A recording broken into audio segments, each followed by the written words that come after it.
Welcome back. आप देख रहे हैं जागो भारत। बड़ी खबर प्रधानमंत्री नरेंद्र मोदी की तरफ से एक्स पर पोस्ट किया गया है। न्यूयॉर्क में फिलिस्तीन के राष्ट्रपति से मुलाकात। ये कहते हुए पीएम मोदी, राष्ट्रपति महमूद अब्बास से मुलाकात हुई है। फिलिस्तीन शांति की बहाली के लिए भारत का समर्थन, फिलिस्तीन के साथ मित्रता मजबूत करने पर चर्चा हुई। तो ये बड़ी जानकारी और यहाँ पर प्रधानमंत्री की तरफ से पोस्ट के जरिए तमाम बातों का जिक्र किया गया है। बाकायदा उन्होंने तस्वीरें भी साझा की। प्रधानमंत्री ने दरअसल यहाँ पर वो क्योंकि अमेरिका के दौरे पर हैं तो इस दौरान अलग अलग देशों के राष्ट्राध्यक्ष से उन्होंने मुलाकात की।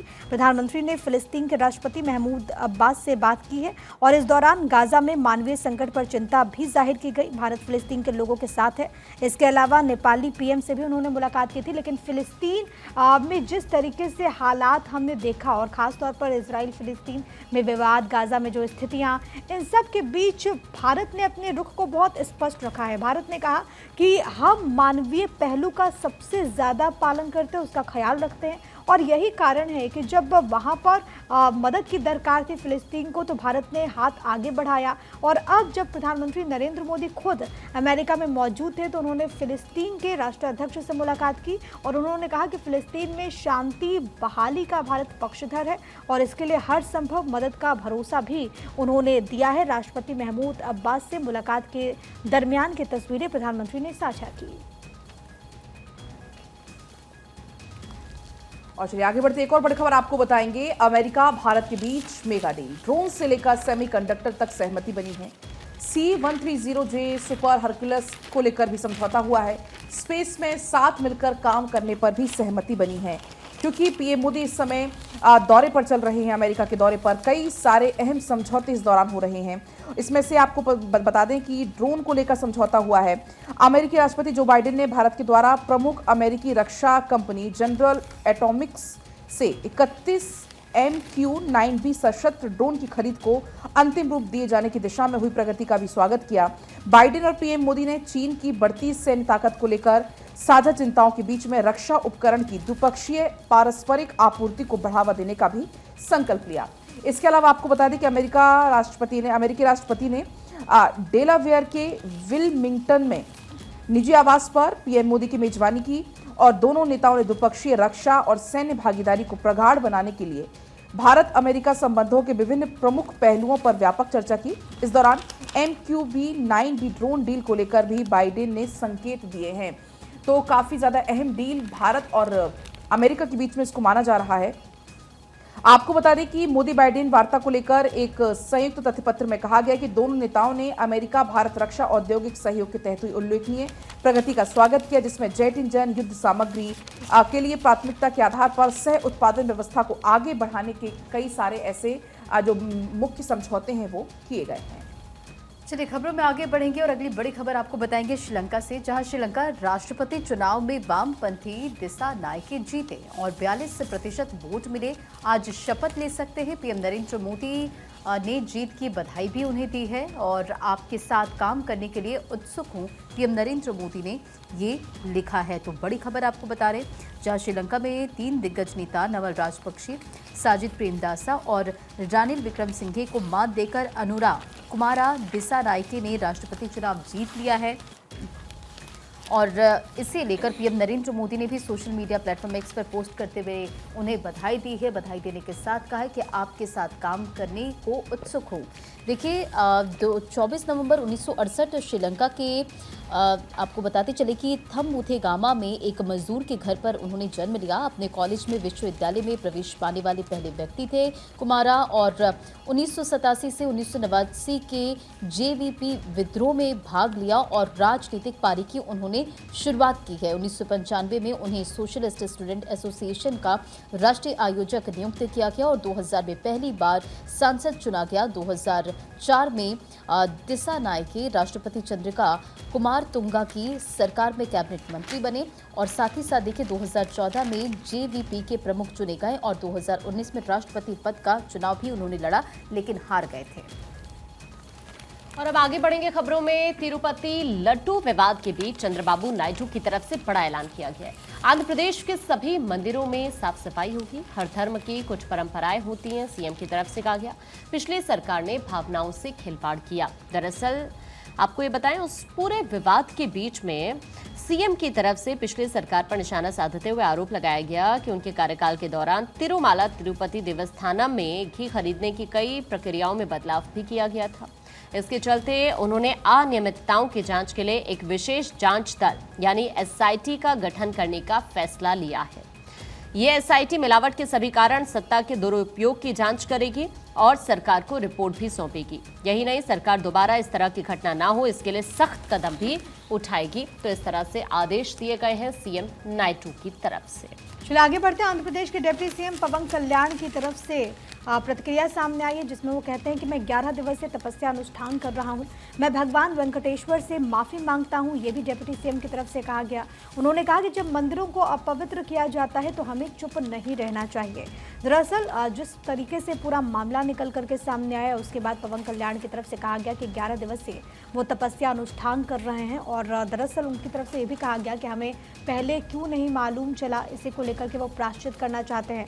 और इस खबर को तमाम अखबारों में जगह दी गई है, जिसमें ये कहा गया कि जनसेना पार्टी के नेता ने एक पोस्ट में ये कहा कि इस बात के लिए प्रायश्चित हो रहा है कि उन्हें इस कथित पशु चर्बी के बारे में पहले पता नहीं चला। और साथ ही साथ वो कहते हैं कि हमारी श्रद्धा की धर्म धुरी से छल किया गया, जिससे मैं आहत हूँ। और यही कारण है कि 11 दिनों के उपवास पर बैठे आंध्र के डिप्टी सीएम पवन कल्याण। और साथ ही साथ उन्होंने ये भी जानकारी दी कि वो वेंकटेश्वर स्वामी मंदिर में जाकर के प्रायश्चित भी करेंगे। इसके अलावा उन्होंने फिर से सनातन राष्ट्रीय रक्षा बोर्ड गठित करने की मांग भी की है। दरअसल तिरुपति लड्डू विवाद का ये जो पूरा मामला है, अब एसआईटी इसमें जांच करेगी। सीएम चंद्रबाबू ने एसआईटी जांच का ऐलान कर दिया है। आईजी के नेतृत्व में एसआईटी का गठन भी कर दिया गया है। एसआईटी सरकार को रिपोर्ट सौंपेगी। चंद्रबाबू नायडू की तरफ से ये कहा गया, एसआईटी रिपोर्ट के आधार पर अब आगे की कार्रवाई होगी, क्योंकि ये पूरा मामला सामने आया और अब इसमें एसआईटी का गठन कर दिया है। एसआईटी इस पूरे मामले में जांच करेगी। तो देखिए, इस पूरे मामले में अब एसआईटी जांच करेगी। सुप्रीम कोर्ट भी ये पूरा मामला पहुंचा है और एसआईटी रिपोर्ट के आधार पर कार्रवाई करेंगे, ये स्टेटमेंट भी सामने आया है। तो सीएम चंद्रबाबू ने एसआईटी जांच का ऐलान किया है। अब इस पूरे मामले को लेकर एसआईटी जांच करेगी। बढ़ते खबरों में आगे, तिरुपति मंदिर के प्रसाद का विवाद का ये पूरा मामला और मामले में सुप्रीम कोर्ट में जनहित याचिका दायर कर दी गई है। और इस पूरे मामले को लेकर आप लगातार देख रहे हैं कि प्रतिक्रियाएं सामने आ रही है, राजनीति हो रही है, विवाद बढ़ता नजर आ रहा है। दूसरी तरफ चंद्रबाबू नायडू ने इसे लेकर ऐलान किया कि अब इस पूरे मामले में एसआईटी जांच होगी और एसआईटी की जो रिपोर्ट होगी उसके आधार पर ये पूरी कार्रवाई होगी। देखिए, 18 सितंबर का ये मामला है जब एक रिपोर्ट सामने आती है और फिर चंद्रबाबू नायडू का ये दावा सामने आता है, जिसके बाद जो है देश भर में हड़कंप मच जाता है। और अब इस पूरे मामले को लेकर लगातार जांच पड़ताल भी की जा रही है। देखिए, सरकार और प्रशासन ही नहीं, भक्तगण करे मंदिरों का संचालन। प्रसाद विवाद के बाद श्री रविशंकर ने मांग की है, मिलावटी लड्डुओं से हिंदुओं की भावनाओं को ठेस पहुंची है। और अब जो तमाम बड़े दिग्गज है या साधु संत की हम बात करें तो उनकी भी प्रतिक्रियाएं सामने आ रही है। और देखिए, भक्तगण करे मंदिरों का संचालन, ये श्री रविशंकर का स्टेटमेंट है। खबरों में आगे बढ़ेंगे। हरियाणा के सियासी दंगल में विनेश फोगाट का चुनावी अभियान जोर पकड़ रहा है। विनेश को अब सहानुभूति मिल रही है, लेकिन साथ ही पहलवानों की राय युवाओं को मार्गदर्शन करने के लिए काम करें। जुलाना सीट से कांग्रेस के उम्मीदवार हैं विनेश, और आपने अब देखा भी कि किस तरह से वो लगातार प्रचार प्रसार करते हुए नजर आ रही हैं। लेकिन दूसरी तरफ आप चूंकि जिस तरह से वो चुनावी अभियान में लगातार शामिल हो रही हैं, जो उनके कुछ सहयोगी हैं, अगर उनकी राय की बात की जाए तो उनकी भी अलग अलग प्रतिक्रियाएं सामने आ रही हैं। और अब जो साथी पहलवान हैं, उन्होंने राय दी है कि युवाओं को मार्गदर्शन करने के लिए वो काम करें। विनेश फोगाट के लिए ये उन्होंने राय दी है। आगे बढ़ेंगे। आयुष्मान भारत की 6ठी वर्षगांठ, स्वास्थ्य मंत्री जेपी नड्डा के विचार। उनकी तरफ से कहा गया कि ये भी PMJAY यानी कि ये दुनिया की सबसे बड़ी स्वास्थ्य सेवा है। साथ ही साथ वो कहते हैं कि भारत की स्वास्थ्य यात्रा में ये मील का पत्थर है।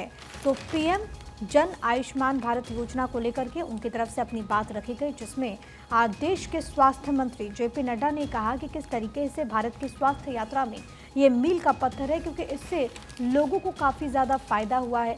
इससे लोगों तक वहाँ पर सिक्योरिटी और साथ ही साथ हेल्थ सिक्योरिटी की जब बात होती है तो उसमें आयुष्मान भारत योजना की एक अपनी भूमिका रही है। इससे कैसे लोग लाभान्वित हुए हैं, ये कहते हुए भी स्वास्थ्य मंत्री जेपी नड्डा इस दौरान नजर आते हैं। वो कहते हैं कि दुनिया की सबसे बड़ी स्वास्थ्य सेवा है। भारत की जो स्वास्थ्य यात्रा है उसमें ये मील का पत्थर है, क्योंकि इसमें बड़ी संख्या में लोगों तक जो स्वास्थ्य सुविधाएं हैं वो पहुंच रही हैं, लोग अपना इलाज करा पा रहे हैं। और इन तमाम बातों का जिक्र करते हुए देश के स्वास्थ्य मंत्री जेपी नड्डा नजर आए। अब चलिए आगे बढ़ते हुए सीजीआई का स्टेटमेंट आपको बताएंगे। सच्चे लीडर्स अपनी ताकत और कमजोरियों को पहचानते हैं। युवा लॉ ग्रेजुएट्स महान सोच रखें, लेकिन दयालु इंसान भी बने, धैर्य से निर्णय लें। तो ये तमाम बड़ी बातें सीजीआई की तरफ से कही गई जब वो कार्यक्रम में शामिल हुए, और उन्होंने इस दौरान संबोधित करते हुए कहा कि सच्चे लीडर्स वो होते हैं जो अपनी ताकत को, अपनी कमजोरियों को ठीक तरीके से पहचानते हैं। इसके अलावा उन्होंने ये भी कहा कि युवा लॉ ग्रेजुएट्स महान सोच रखें, लेकिन दयालु इंसान भी बनना उतना ही ज़्यादा ज़रूरी है। और सबसे बड़ी बात है कि जो भी निर्णय लिए जाए वो धैर्य के साथ निर्णय लिए जाए। तमाम ये बड़ी बातें सीजीआई की तरफ से कही गई। चलिए खबरों में आगे बढ़ती है और अगली बड़ी खबर गुजरात से, जहां गुजरात के दाहोद में 6 साल की छात्र की हत्या कर दी गई। स्कूल के प्रिंसिपल पर छात्रा की हत्या का आरोप लगा है। छात्रा के शव को स्कूल के ही पीछे इमारत के पीछे फेंका गया है। यौन उत्पीड़न का विरोध करने पर छात्रा की हत्या कर दी गई है। तो बड़ी खबर गुजरात से आपको बता रहे, जहां यौन उत्पीड़न के विरोध में एक छात्रा की हत्या। फिलहाल इस पूरे मामले को लेकर पुलिस जांच पड़ताल में जुटी हुई है। तो बड़ी खबर गुजरात के दाहोद में, जहां 6 साल की छात्रा की हत्या, और इस खबर के सामने आने के बाद हड़कंप मच गया। पुलिस इस पूरे मामले को लेकर जांच पड़ताल कर रही है। छात्रा के शव को स्कूल के पीछे की इमारत में फेंका गया है। यौन उत्पीड़न का विरोध करने पर बताया जा रहा है कि हत्या की वारदात को अंजाम दिया गया। फिलहाल पुलिस इस पूरे मामले को लेकर तफ्तीश कर रही है और हत्या का आरोप स्कूल के प्रिंसिपल पर लगाया है। फिलहाल पुलिस इस पूरे मामले को लेकर जांच पड़ताल कर रही है। तो वहीं ये बड़ी जानकारी, जहां गुजरात में 6 साल की एक छात्रा की हत्या, छात्रा के शव को स्कूल के पीछे इमारत में फेंका गया। यौन उत्पीड़न के विरोध में हत्या की आशंका है। फिलहाल इस पूरे मामले को लेकर पुलिस जांच कर रही है। और चलिए अब आगे बढ़ते हुए बात होगी फैक्ट फाइल में हाइफा दिवस, जो कि आज मनाया जा रहा है। हाइफा की लड़ाई 23 सितंबर 1918 को लड़ी गई थी। सेना का नेतृत्व सेनापति मेजर दलपत सिंह ने किया था। इजराइल के हाइफा पर तुर्कों का कब्जा था। तुर्की सेना के खिलाफ लड़ाई ये लड़ी गई थी। भारतीय सेना ने हाइफा को आजाद कराया था। तो फैक्ट फाइल में आज बात हो रही है हाइफा दिवस की, जो कि आज मनाया जा रहा है। तुर्की सेना के खिलाफ लड़ाई लड़ी गई थी। आज के ही दिन भारतीय सेना ने हाइफा को आजाद कराया था।